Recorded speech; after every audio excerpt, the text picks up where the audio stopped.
Assalamu alaikum warahmatullahi wabarakatuh. Taku har kullum wacce kuka sani da Fati Slow Motion. To alhamdulillahi rabbil alamin. Na gode wa Allah, na gode wa Annabi Muhammad manzon Allah sallallahu alaihi wasallam. Sarkin waƙa Naziru ya ɗauki naira miliyan 1 ya bani, and then akwai wani abu da yake ta damuna a cikin raina da na kwana da shi ban yi bacci ba, saboda kar ku ce na yi amai na lashe. Duk mai tunani mai hankali idan ya tsaya ya fuskanci wannan maganar tawa ya san gaskiya na faɗa.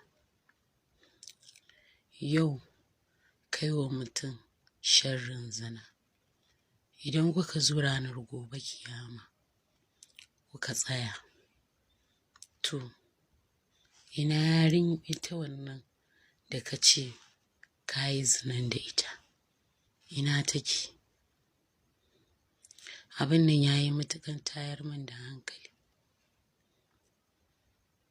kuma na gode ma Allah, na gode ma Annabi Muhammad manzon Allah sallallahu alaihi wasallam, na gode ma Naziru sarkin waƙa.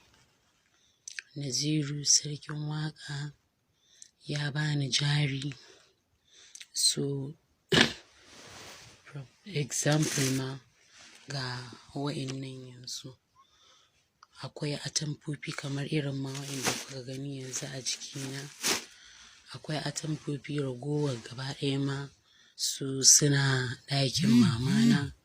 Gobe Allah ya kai mu zan yi muku posting ɗin shi insha Allahu. Kamar yadda nake gaya muku, ita fa keburan nan ba wasa ba ce, kebura ba wasa ba ce. To alhamdulillahi, Naziru sarkin waƙa, billahi la ilaha illa huwa, duk keburan da na karɓa wallahi duk ya goge ta ba, baran ɓoye muku ba. Yauwa, na kuma ji daɗi, na gode, Allah saka kuma da alkhairi sosai da sosai. Taku har kullum wacce kuka sani da Fati Slow Motion. Da kuke zagin shi Baba Lola, kuna cewa kaza kaza kaza shi Baba Lola akan shi Baba Lola, ina tunanin duk abin da za a yi sulhu yake nema, sulhu yake. Ya mawa sole ka da wadai a halin bika ya rasu.